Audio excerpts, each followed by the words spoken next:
الحمدللہ ہم نے پچھلی نشست میں سورۃ فاتحہ کی ابتدائی 3 آیتیں جو تھیں ان کے بارے میں تھوڑی سی آپ کے سامنے گفتگو کی تھی کہ اللہ رب العزت نے ان آیت مبارکہ میں ہمیں کیا بتایا اور کیا بتلانا چاہتے ہیں۔ تو الحمدللہ 3 آیتیں ہماری مکمل ہوئی تھیں، اگلی 3 آیتیں جو کہ باقی تھی وہ آج انشاءاللہ آج ہم پڑھیں گے۔ تو سب سے پہلے ترجمہ کر لیتے ہیں کہ اللہ تعالیٰ کیا اس میں فرماتے ہیں۔ اعوذ باللہ من الشیطان الرجیم، بسم اللہ الرحمن الرحیم۔ ایاک نعبد و ایاک نستعین، ہم آپ ہی کی عبادت کرتے ہیں اور آپ ہی سے مدد مانگتے ہیں۔ اہدنا الصراط المستقیم، اور ہمیں سیدھا رستہ بتا دیجئے۔ صراط الذین انعمت علیہم، ان لوگوں کا رستہ انعمت علیہم کہ جن پر آپ نے انعام کیا، غیر المغضوب علیہم، نہ کہ ان لوگوں پر، ان لوگوں کا رستہ کہ جن پر آپ کا غضب نازل ہوا اور جو گمراہ ہوئے۔ الگ الگ فرما رہے ہیں ایاک نعبد و ایاک نستعین، ہم اس میں اللہ رب العزت سے دعا مانگ رہے ہیں کہ ہم آپ ہی کی عبادت کرتے ہیں اور ایاک نستعین، اور آپ ہی سے مدد مانگتے ہیں۔ دیکھیں پچھلی آیت مبارکہ میں دیکھیں ہم نے پڑھا تھا الحمدللہ رب العالمین کہ تمام چیزوں کا خالق مالک وہ ایک ہی ذات ہے، وہ اللہ رب العزت کی ذات ہے۔ یعنی کہ ہمیں پیدا جس نے کیا، ہم ماضی میں کچھ بھی نہیں تھے، ہم ماضی میں کچھ بھی نہیں تھا، نہ ہمارا وجود تھا، اس طرح ہمارے والدین آج سے پہلے ان کا بھی وجود نہیں تھا۔ تو ہمیں جس نے ایک عدم سے وجود میں بخشا وہ اللہ رب العزت کی ذات ہے۔ اس کے بعد ہم نے فرمایا تھا مالک یوم الدین، جو کہ یوم جزا کا مالک ہے۔ اب یوم جزا کا مطلب جو ہماری اگلی آنے والی سیڑھی ہے، مطلب ہم جب مریں گے، ہمارا انتقال ہوگا، آگے ہماری زندگی ہوگی، تو اس میں اللہ رب العزت اس کے بھی مالک ہے۔ تو ماضی کے بھی مالک اللہ رب العزت ہوئے اور حال کے بھی مالک اللہ رب العزت ہوئے، مستقبل جو آگے ہمارا مرنے کے بعد آئے گا اس کے بھی مالک کون ہوئے؟ اللہ رب العزت کی ذات ہوئی۔ اب جو بندہ تینوں زمانوں کا مالک ہے، جو بندہ ماضی کا بھی مالک ہے، حال کا بھی مالک ہے، ہمارے وجود کا بھی مالک ہے، مستقبل کا بھی مالک ہے، تو جو بندہ ہر چیز کا مالک ہے تو عبادت بھی کس کی کرنی چاہیے؟ اسی کی کرنی چاہیے۔ جو بندہ ہر چیز کا مالک ہے اسی کی عبادت کرنی چاہیے۔ تو اس لیے ہم کہتے ہیں ایاک نعبد، کہ ہم آپ ہی کی عبادت کرتے ہیں، و ایاک نستعین، اور آپ ہی سے مدد مانگتے ہیں۔ اب ایاک نعبد میں ایک بہت ضروری بات جو کہ آج کل ہمارے حالات حاضرہ کے اعتبار سے ہے کہ آج کل ہمارے بعض ساتھی نا واقفیت کی وجہ سے، نا علم ہونے کی وجہ سے ان کو معلوم نہیں ہوتا، وہ جا کے درباروں پہ چلے جاتے ہیں، قبروں پہ چلے جاتے ہیں۔ یہ مسئلہ ذرا سمجھ لیجیے گا آج کہ بعض لوگ چلے جاتے ہیں، بعض لوگ یہ سمجھتے ہیں کہ جس طرح نعوذ باللہ ہمیں اللہ رب العزت کی ذات عطا کرنے والی ہے، اس طرح درباروں سے بھی ہمیں کچھ ملتا ہے، حالانکہ ایسا کوئی وجود نہیں۔ ہم انشاءاللہ آگے جا کے ذکر کریں گے جب سورۃ اخلاص شروع ہوگی، قل اللہ احد اللہ الصمد لم یلد ولم یولد، اللہ ایک ہے اور وہی بے نیاز ہے، نہ اس سے کوئی پیدا ہوا نہ وہ کسی سے پیدا ہوا، اور اس کا ہمسر کوئی نہیں، اس کے برابر کوئی نہیں، ولم یکن لہ کفوا، اس کا کوئی برابر نہیں۔ تو بعض لوگ بیچارے ان کو علم نہیں ہوتا، ہم یہ نہیں کہتے کہ انہیں علم ہو پھر چلے جائیں، اگر آپ کسی سے پیار محبت سے بات کریں گے سمجھائیں گے تو انشاءاللہ اس کو علم ہو جائے گا، اس کو سمجھ آ جائے گی، لیکن بیچارے نا واقف کی وجہ سے درباروں میں جا کے، کیونکہ ایک ذہن بنا ہوتا ہے، بڑوں نے بنایا ہوتا ہے یا کسی نے بنایا ہوتا ہے کہ بھائی یہاں سے سب کچھ ملتا ہے، بیٹا نہیں ہوتا فلاں دربار میں چلے جائیں، بیٹی اگر زیادہ ہوگی، بیٹا نہیں ہو رہا تو فلاں دربار پہ چلے جائیں، یا اولاد نہیں ہو رہی فلاں پہ چلے جائیں۔ تو یہ تمام باتیں جو ہیں یہ بالکل اللہ رب العزت کے ساتھ شریک کرنے میں ہے۔ کہ جس طرح اللہ رب العزت کہتے ہیں میں نے تمہیں پیدا کیا تو ہم اسی تم میری عبادت کرو، تو گویا کہ جب ہم عبادت کسی اور کی کریں اور مدد کسی اور سے مانگے تو پھر اللہ رب العزت کے ساتھ ہم کسی کو شریک کر رہے ہیں۔ مدد دینا کس کا کام ہے؟ اللہ رب العزت کا کام ہے۔ عبادت کرنا یہ کس کا وصف ہے؟ یہ ہم اللہ رب العزت کے ساتھ ہی خاص ہے۔ تو وہاں جا کے مانگ بھی رہے ہیں اور وہاں جا کے سجدے بھی کر رہے ہیں، تو یہ کیا ہو جائے گا؟ یہ اللہ رب العزت کے ساتھ ہمیں شریک کرنا لازم آ جائے گا، جو بالکل ناجائز، بالکل حرام ہے، بالکل جائز نہیں۔ ہاں ایک اور بات یہاں سمجھ لیں، درباروں پہ جانا، درباروں سے مراد کسی اللہ والے کی قبر پر جانا، وہاں جا کے دعا مانگنا کوئی غلط بات نہیں ہے، کوئی بری بات نہیں ہے۔ جائیں اللہ کی نیک قبر، اللہ کے نیک لوگوں کی جو قبریں ہیں ان پر حاضری دینا ثواب کا کام ہے، بدعت نہیں ہے، لیکن وہاں جا کے یہ والی ایک چیزیں اختیار کرنا، دھاگے باندھنا جو آج کل عجیب رسم ہے، آپ کو معلوم ہوگا، تو یہ ان چیزوں سے منع کرتے ہیں۔ ورنہ صحابہ کرام کی قبروں پہ لوگ رضی اللہ تعالیٰ عنہ اجمعین کی مدینہ منورہ بھرا ہوا ہے، لوگ جاتے ہیں، جنت البقیع میں اللہ مجھے آپ کو دوبارہ بار بار لے جائے، اس کے بعد روزہ رسول ہے، لوگ جاتے ہیں، جانے میں کوئی ممانعت نہیں ہے، لیکن وہاں جا کے جو آج کل ہماری جو رسم و رواج ہے یہ تھوڑا سا بنا ہے، اس سے منع کرتے ہیں۔ اور ایک اور بات کہ کسی کا وسیلہ مانگنا، ہم اللہ سے دعا مانگے یا اللہ پاک ہمیں فلاں بزرگ کے صدقے ان کی نیکی کے صدقے، ان کے نیک کام کے صدقے ہمیں یہ عطا کر دے، اس میں کوئی حرج نہیں ہے۔ اللہ تعالیٰ خود فرماتا ہے یا ایھا الذین آمنوا اتقوا اللہ وابتغوا الیہ الوسیلہ، کہ تم وسیلے کو پکڑو۔ وسیلے سے مراد ہے کہ نیکی کو پکڑو، وسیلہ کہتے ہیں نیکی کو۔ اگر ہم اپنی اللہ پاک ہم نے فلاں موقع پر ایک آپ سے نیکی کی تھی، کسی کو نہیں پتا، آپ کو پتا اور مجھے پتا، ہر انسان کو پتا ہوگا کوئی ایسی نیکی ہوتی ہے جو اللہ اور بندے کے درمیان میں راز ہوتی ہے، اس سے مدد مانگنے کے علاوہ اس نیکی کے صدقے ہمیں یہ چیز عطا کر دیں، ہماری یہ چیز پوری کر دیں، کوئی بری بات نہیں ہے۔ اسی طرح کسی بھی دربار میں چلے گئے، وہاں جا کے آپ کو معلوم ہے کہ یہاں پر اللہ کے ولی ہیں، آرام فرما رہے ہیں اور یہ بہت نیک تھے، تو اس جا کے کہہ رہے ہیں اللہ پاک ان کو آپ نے جس طرح اپنی دین کی محنت میں قبول فرمایا، ان کی نیکی کے صدقے ہمیں بھی قبول فرما لے، اس میں کوئی ممانعت نہیں ہے۔ لیکن وہاں جا کر سجدے کرنا، دھاگے دینا، باندھنا اور وہاں جا کے راتیں گزارنا، اس طرح کی اجازت نہیں ہے۔ صرف 2-3 جگہ جہاں پر ہمیں زیارت کرنے کا حکم دیا گیا، باقی جگہ پر اس طرح کا زیارت کرنے کا حکم نہیں دیا گیا۔ تو بہرحال یہ ہماری بات تھی کہ ایاک نعبد، کہ ہم آپ ہی کی عبادت کرتے ہیں، و ایاک نستعین، اور آپ ہی سے مدد مانگتے ہیں۔ عبادت جو ہوتی ہے نا انسان وہ محبت میں آگے کرتا ہے۔ عبادت ایسی نہیں ہوتی کہ میں آپ کو زبردستی نماز پہ کھڑا کروں اور نماز پڑھ لیں، آپ نہیں پڑھیں گے، آپ ایک دن پڑھیں گے چھوڑ دیں گے، دوسرے دن پڑھیں گے چھوڑ دیں گے۔ عبادت نام ہے محبت کا۔ انسان جب یہ سوچے کہ یار مجھے آنکھیں اللہ نے دی ہیں، میں آنکھوں کے اندر جو لینز ہے نا، آج تک دور جدید میں جتنی بھی ٹیکنالوجی ہے یہ آنکھوں جتنے لینز کوئی نہیں بنا سکی۔ آپ یوں دیکھیں گے ایک فوٹو اوپر دیکھیں گے، پلک جھپکتے آپ آسمان تک پہنچ جائیں گے، آسمان کو دیکھیں گے نہیں، سائنس کہتی ہے آپ آسمان تک پہنچ گئے۔ آج تک دنیا نے ایسی کوئی چیز ایجاد نہیں کی جو اتنی منٹ میں، اتنے سیکنڈ میں آسمان کو دیکھ لے اور آسمان کو پار کر دے۔ اگر آسمان کے اوپر کچھ نہ ہوتا ہم آسمان کے اوپر بھی چلے جاتے۔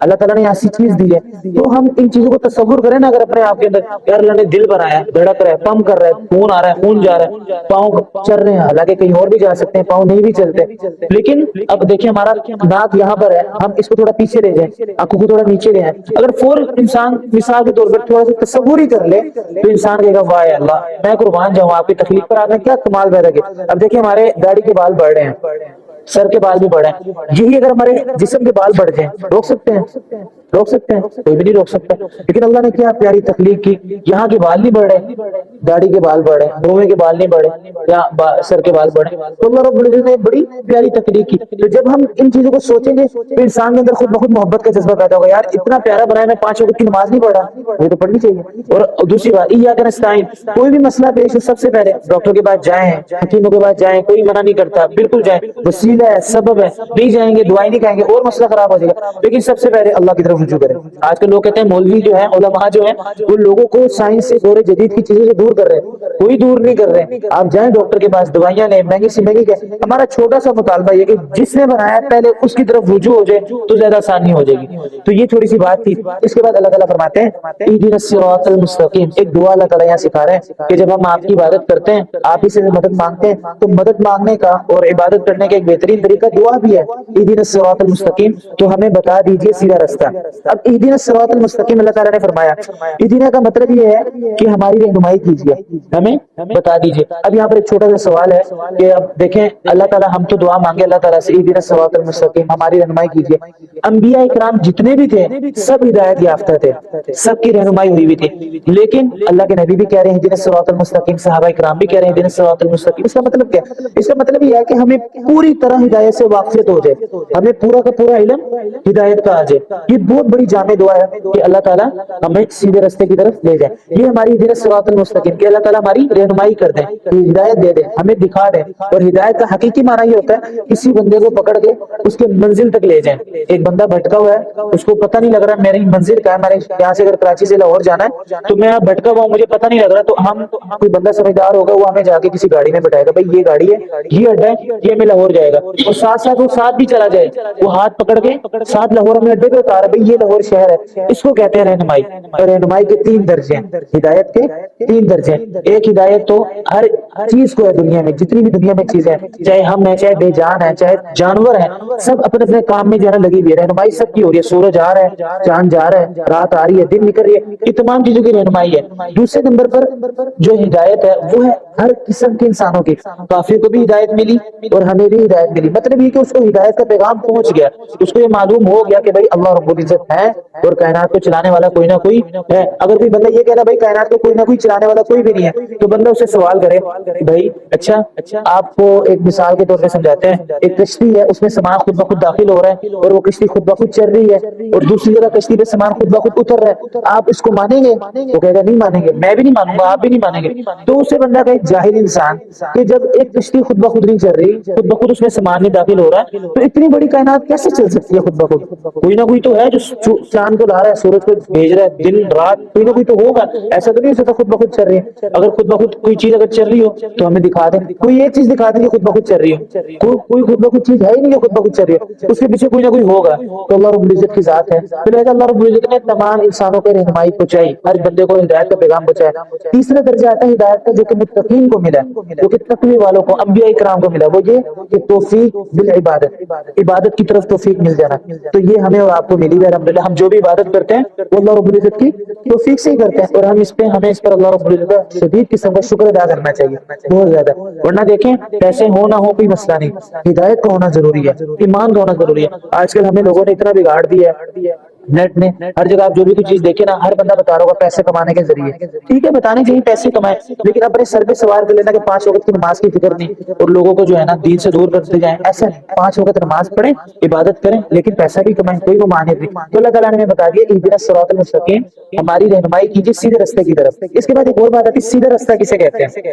سیدھا راستہ کسے کہتے ہیں؟ جو کہ افراط اور تفریط سے پاک ہو, مطلب کہ جہاں نہ بہت زیادہ کمی ہو نہ بہت زیادہ اونچائی ہو, مطلب رکاوٹیں نہ ہو بیچ میں. اور سیدھا راستہ جنت کا راستہ ہے. اور وہ جنت کا راستہ کیا ہے کہ جو شخص اس جنت کے راستے کو اللہ تعالیٰ سے مانگے گا, اللہ رب العزت اس کو دے دیں گے. صراط مستقیم کا مطلب یہ ہے کہ جس راستے میں کوئی رکاوٹ نہ ہو, اور وہ راستہ آپ صلی اللہ علیہ وسلم کی سنتوں پر عمل کرنا ہے. آپ صلی اللہ علیہ وسلم کی سنتوں پر عمل کرنا ہے. اگر آپ اللہ کے نبی کی سنتوں پہ چلتے جائیں گے, سیدھا راستہ ہے بالکل جنت کا, کوئی ادھر ہونے کی ضرورت نہیں ہے, سیدھا راستہ جنت کا. اس کے بعد اللہ رب العزت نے فرمایا کہ ہدایت تم نے مانگ لی, سیدھا راستہ بھی تم نے مانگ لیا, لیکن سیدھا راستہ حقیقتاً ہے کیا؟ اب دیکھیں ایک بندہ جو ہے وہ کہہ رہا ہے کہ اللہ کسی نے کہہ رہا ہے بھائی مجھے جو ہے نا پرنسپل بننا ہے, مجھے اسکول کا پرنسپل بننا ہے, لیکن جو ہے نا میں نے کامیاب پرنسپل بننا ہے. کیا بننا ہے؟ کامیاب انسان, کامیاب پرنسپل بننا ہے. تو اس کو جو ہے ایک بندہ بتائے گا ہاں یار وہ فلاں شخص سے گزرا ہے ماضی میں, وہ کامیاب پرنسپل تھا, اس کو آپ پڑھ لیں, اس کو آپ سن لیں, تو آپ کامیاب پرنسپل بن جائیں گے.